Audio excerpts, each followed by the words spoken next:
programado, pues, pero ahora imagínense, puedo ir fácilmente, fíjense, ya no se deja quedar.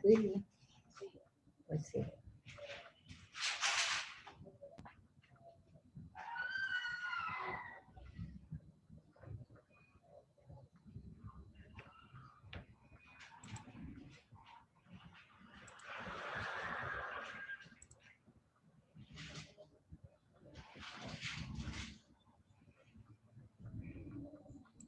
Ya mi cocina va a cumplir 3 años.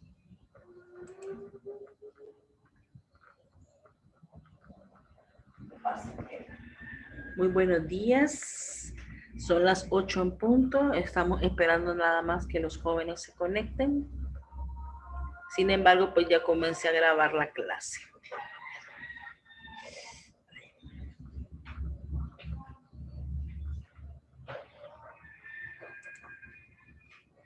Vamos a ver si se conectan. La asignatura se llama Lenguajes de Programación y está programada para impartirse los sábados de 8 a 10.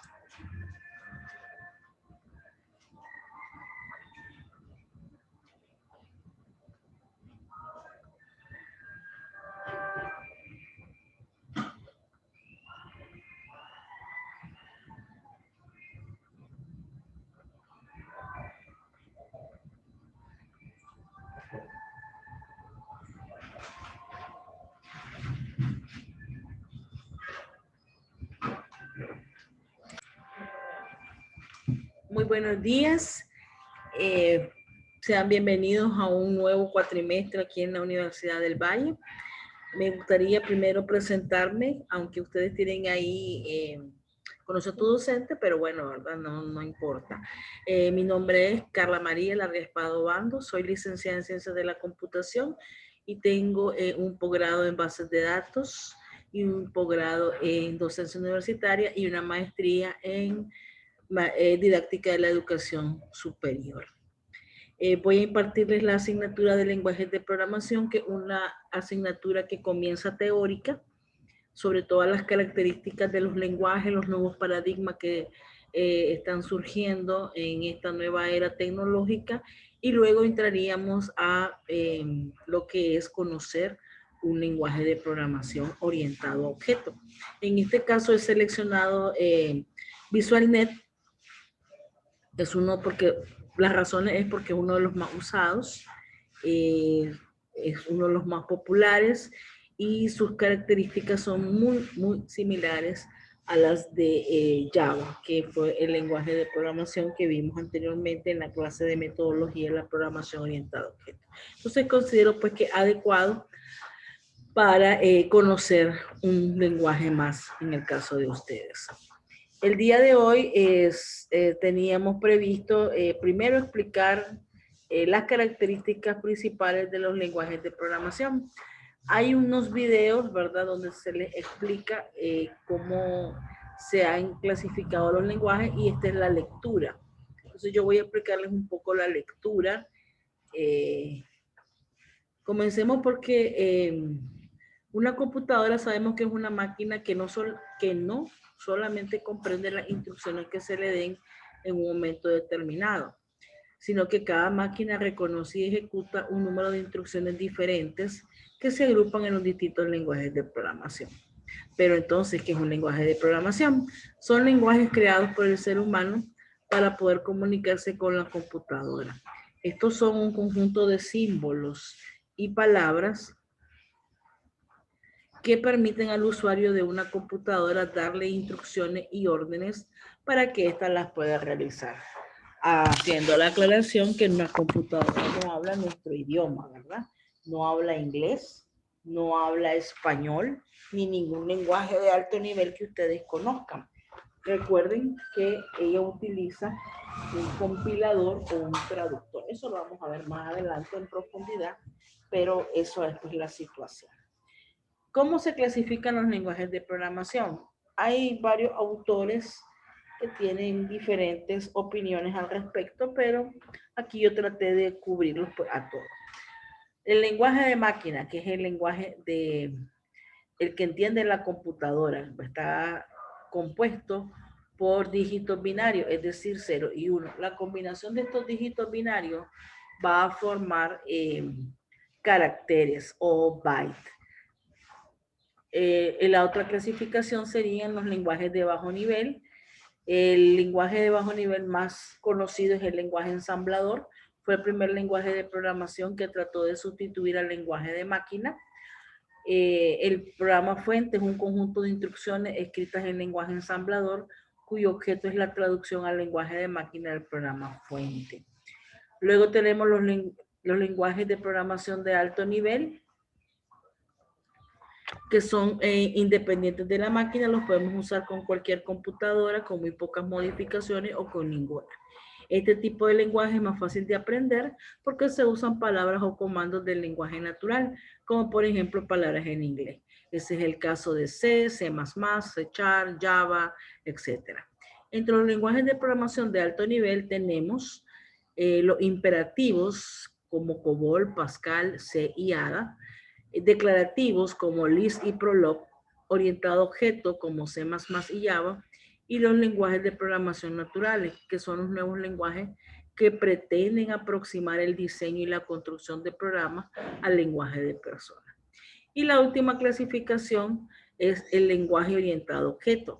Se le llama así a cualquier lenguaje de programación que implemente los conceptos definidos por la programación orientada a objetos. Cabe notar que los conceptos son una condición, no son una condición, sino que son para definir que un lenguaje está orientado a objetos. Existen conceptos que pueden estar ausentes en un lenguaje dado y sin embargo no invalidar su definición como el lenguaje orientado a objetos. Entre los más populares tenemos Python, Java, C++, PHP, Perl y JavaScript. Al igual que en las computadoras, los lenguajes de programación se han dividido en generaciones. La primera generación es el lenguaje de máquina. La segunda generación se crean los primeros lenguajes ensambladores. En la tercera generación se crean los primeros lenguajes de alto nivel, como Pascal, C y COBOL. Y en la cuarta son los lenguajes capaces de generar códigos por sí solos, que son llamados RAP, con los cuales se pueden realizar aplicaciones sin ser un experto en el lenguaje. Entre ellos podemos mencionar Visual, Natural y Adobe. En la quinta generación se encuentran los lenguajes orientados a la inteligencia artificial. Estos lenguajes todavía están poco desarrollados. Entre ellos podemos mencionar Alice. ¿Qué son los paradigmas de programación? Un paradigma de programación es un estilo de desarrollo de programa, una forma, un modelo para resolver problemas computacionales. Los lenguajes de programación se encuadran en uno o varios paradigmas, es decir, no hay un lenguaje que solo cumpla con un paradigma, ¿verdad? Siempre tiene características de 2 o de 3. ¿Cuáles son los principales paradigmas de programación? Bueno, tenemos los imperativos, que son programas que se componen de un conjunto de sentencias que cambian su estado. Tenemos C++, C#, Visual, Java y Perl. Los declarativos describen los resultados esperados sin listar los pasos a llevar a cabo para alcanzarlos. Los lógicos, el problema se modela con enunciados de lógica. Ahí tenemos como ejemplo Prolog. Funcionales se componen de funciones. Ejemplo, Lisp. Lo orientado a objetos, bueno, ya hemos hablado bastante de ello, ¿verdad? Entre los ejemplos podemos mencionar C#, C++, Visual.net, Delphi, Eiffel, Java, etc. Los dirigidos por eventos, los orientados a aspectos. Y bueno, ahí sería esa primera parte. Luego pueden ver los videos para profundizar, muchachos. Hay unos ejercicios ahí. Y luego viene los elementos esenciales de un lenguaje de programación. ¿Qué elementos necesito yo que sean básicos para que formen parte de un lenguaje de programación? Bueno, tenemos la sintaxis, ¿verdad? Que son las reglas para escribir los programas. Cada lenguaje tiene su propia sintaxis, sus propias reglas, y los compiladores lo que hacen es comprobar que el programa siga las reglas del sintaxis del lenguaje de programación. El código objeto, que es el consta de instrucciones máquina e información de cómo cargar el programa en la memoria. La depuración, los programas rara vez funcionan bien la primera vez, ya sería, ¿verdad? No sé qué cosa, que al escribir un programa y lo compilé, te dé cero error. Es normal que hayan errores. Entonces, la depuración es para que corrijamos esos errores. Los errores, hay diferentes tipos de errores, ¿verdad? A veces no nos da error, pero al correr el programa la respuesta es incorrecta. Tenemos errores de sintaxis y tenemos errores lógicos. Los errores de sintaxis es cuando estamos violando alguna regla gramatical del lenguaje. Faltó cerrar un paréntesis, faltó un punto y coma, no se declaró la variable, cosas así, ¿verdad? Y los lógicos son errores del programador en el diseño del algoritmo. Este tipo de errores es más difícil de encontrar porque no suelen ser detectados por el compilador. No se escribió mal la instrucción, ¿verdad? Se escribió correctamente, pero el resultado no es el correcto, porque en la lógica de la escritura de la instrucción está mala. Tenemos también errores de regresión, que son los provocados accidentalmente cuando corregimos un error lógico, pero ese error lógico ocultaba otro error en otro lugar.